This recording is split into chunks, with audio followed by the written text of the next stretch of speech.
Hello guys, welcome po sa aking YouTube channel. Ako nga pala yung Kuya Carl. So ang ating date ngayon is October 11, 2025. So ito guys yung aking latest update tungkol sa aking Wealthsimple portfolio. Saka tingnan natin kung ano na ngayon ang nangyari sa mundo ng stock market. So itong buong month ng September, hindi ako nakapag-follow up ng aking yung update portfolio. So almost matagal na rin tayong hindi update ng ating Wealthsimple portfolio. So tingnan natin sa ating Wealthsimple account kung magkano na yung ating yung amount ng ating account. So right now guys, ganito pa rin. Yan. Kasi yung stock market talaga bumabagsak talaga ngayon. Alam mo naman ngayon yung trade tension between US and China. So ngayon is 30,132.20. Yun ang value ng aking Wealthsimple account ngayon. So sabi dito, Canadian markets are closed on October 13 because of Thanksgiving Day, and it will reopen on October 14, but it's business as usual for US markets. Yan. Tapos guys pala, may balita pala tayo ngayon na yung Yieldmax Yieldmax funds, magbabayad na sila ng weekly. Sabi dito, yan Yieldmax ETFs announces transition to weekly distributions across product suite. New York, October 8, 2025. Yieldmax ETFs today announced a significant enhancement to its distribution framework, moving all single stock option ETFs to a weekly distribution schedule. This shift reflects investor demands to more frequent income opportunities and represents the natural evolution of the Yieldmax product line. Weekly distributions declared every Tuesday and Wednesday. Yieldmax will consolidate all of its ETFs, excluding the Yieldmax Target 12 ETFs, into two groups, which each group scheduled to declare distribution on a weekly basis. Group 1 ETFs distribution declared every Tuesday starting on Tuesday, October 14. X record date every Wednesday starting on Wednesday, October 15. Payment date every Thursday starting on Thursday, October 16. So Yieldmax Fund of Funds ETF, YMAX and YMAG. Yieldmax Dorsey Wright ETFs, FIV, Yieldmax Ultra ETFs, ULTI SLTY, Yieldmax Portfolio ETFs, LFGY, CHIPI, GPTY, Yieldmax ODTE ETFs, QDTY, SDTY, RDTY. And then Group 2 ETFs distributions declared every Wednesday starting on Wednesday, October 15. X record date every Thursday starting on Thursday, October 16. Payment date every Friday starting on Friday, October 17. So Yieldmax single stock option income ETFs, ABNY, AIYY, AMDY, AMC, APLI, BABO, BRKC, CONI, CRCO, CVNY, DISO, DRE, FBY, GDXY, GMEY, GOOY, HIYY, HOOY, JPMO, MARO, MERNI, MSFO, MISTI, NFLY, NVDY, OARC, PLTY, PP, RBLY, RDYY, SMCY, SNOY, TSLY, TSMY, SOMO, XYZY, YBIT. And then Yieldmax Shorts Single Stock Option Income ETFs, Fiat, Crush, Dips, YQQQ, Winter. So yun guys ang ang update ngayon ng Yielmax. Yielmax is gonna go weekly na, instead na yung mga Group A, Group B, Group C, Group D na every month nagbabayad siya. So every Friday makakuha na tayo ng dividends sa dito sa ating sa mga Yielmax ETFs. So tingnan natin yung ating portfolio. Okay, so ngayon sa TFSA ko 13,274.66. So starting from next week, itong Misty, Kony, NBDY, TSLY, Crush, Fiat, SMCY, saka yung PLTY, magbabayad na siya every Friday. Yan. So expected natin malaki yung yung makukuha natin every Friday sa dividends. Kasi marami tayong mga single stock na na Yielmax. Tapos itong ULTY, magbabayad siya ng Thursday. So kagandahan kasi nito pagka weekly ang bayad, mas mabilis mag-compound yung yung pera dahil sa dividends. Lagi ka nakaka-receive ng pera eh. So ang plano ko ngayon, papalaking ko tong XEQT, which is yung aking growth fund sa aking TFSA. Yan, right now is 38.58. So tumataas pa rin yung kanyang value kasi this is a growth stock. So itong mga dividend paying stocks ko, sila magfi-feed sa growth stock. Tapos bumili rin ako ng WPay from Roundhill. Ito bagong Roundhill ETF, weekly pay ETF.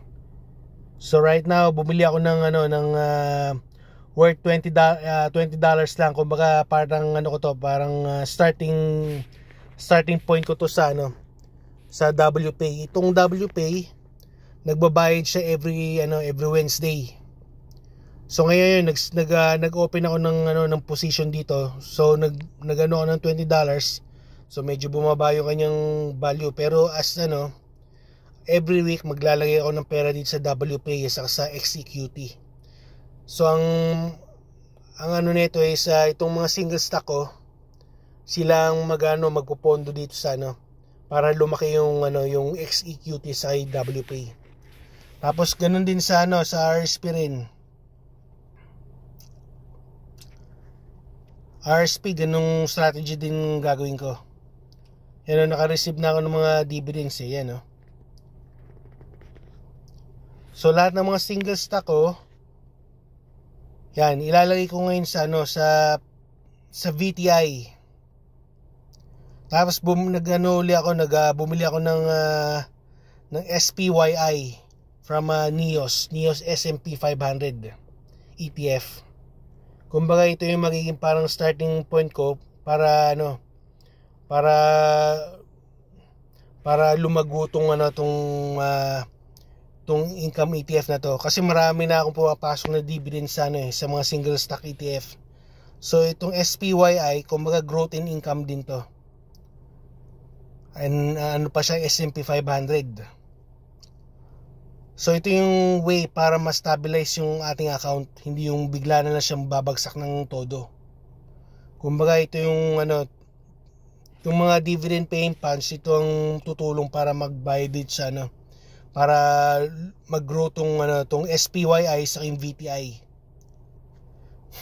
Tong VTI at least continuous yung paglaki niya. Kasi isang ETF lang ng VTI covered mo na yung Vanguard total stock market na yan. Kumbaga diversified ka na dito. Yan. So itong mga Yielmax fund, itong tutulong sa atin kasi every week nagbabayad na siya every Friday. Tapos yung ULTY every Thursday. Tapos yung sa yung Roundhill WPay every Wednesday. So yun ang ating goal for today. Tapos itong aking non-registered margin talagang bagsak talaga ngayon ng ang stock market talaga dahil sa yung sa sa pagitan ng US at China talaga. Trade war between China and the US. Tingnan natin yung news dito. An overnight flare-up in US-China trade tensions has reminded investors that in a world of geopolitical friction, revenue geography is a critical risk factor. A closer look at the market's largest technology companies reveal a deep reliance on their home turf, a trait that presents as both defensive moat and potential vulnerability. The latest financial reports show that for most of 10 largest US-listed technology firms, domestic demand is the primary engine. Amazon and Oracle lead the pack, deriving 60 to 65% of their revenues from North America and the US, respectively. They are followed closely by Tesla, 52%, Microsoft, 51%, Nvidia, 50%, Alphabet, 48%, and Apple, 44%. For most year-over-year growth in these core markets remains robust, typically in double digits. However, the landscape is not uniform. Tesla stands out as a stark exception, with US revenue contracting 11% year-over-year, signaling unique domestic headwinds. Furthermore, while direct China exposure is modest for many, it remains a technical concern for select few. Apple's 16% revenue share from China, along with Tesla's 19%, TSMC's 9%, and Nvidia's roughly 6%, represents significant vulnerabilities should trade relations deteriorate further. Mega cap snapshots, the engines of growth. The company-by-company analysis reveals where the true center of gravity lies for these market leaders. Nvidia, with 50% of its revenue from the US and blistering 80% domestic growth, Nvidia's engine is fairly American. The primary driver is the voracious demand from US hyperscalers and AI cloud providers building out their infrastructure, while export controls effective cap near-term upside from China. Microsoft, the US accounts for 51% of sales and healthy 16% annual growth. This resilience is anchored by strong enterprise cloud adoption and the monetization of AI-powered Copilot services. A significant footprints in federal and other regulated verticals added another layer of domestic stability. Apple, while the Americans represents 44% of revenue, a 16% exposure to China is impossible to ignore. The company's growth focus remains premium iPhone sales and high-margin service revenue in the US, but its fortunes are still tied to the Chinese market. That is both cynical and highly sensitive to policy changes. Alphabet C, Google. The US constitutes 48% of Alphabet's revenue, fueled by a recovery in digital advertising and momentum in its cloud divisions, which is heavily concentrated among American enterprises. Amazon, North America at about 60% of revenue, is undisputed profit engine. Growth is centered on recapturing retail margins and expanding AWS AI services to predominantly domestic enterprise client base. Meta Platforms, a 39% revenue share from the US and Canada, growing at a strong 26% year-over-year, highlights its dependence on American advertiser budgets. While some ad revenues comes from Chinese exporters, direct exposure to the mainland economy is limited. Taiwan Semiconductors, TSM US, the foundry giant, is overwhelmingly dependent on North America, which makes up 75% of its sales and grew an astonishing 67% YOY. This is driven by insatiable demand from US platforms for HPC and AI chips, while its China business has contracted. Broadcom, while its customer base is global, the demand signals originate in the US, which represent 30% of sales. Growth is led by AI networking, custom silicon for American tech giants, integration to VMware subscriptions. Tesla presents a complicated picture. The US accounts for 52% of sales but saw an 11% YOY decline. Meanwhile, a significant 19% exposure to a competitive and policy-driven Chinese market also show a 7% contraction. Its growth story now leans heavily on energy storage and progress in full self-driving technology. Oracle, a massive 65% of its business is in the US, providing a stable foundation with 15% YOY growth. This is underpinned by durable spending from defense, healthcare, and public sector clients, along with its cloud database modernization efforts. Yan, daming ano nito guys, yan.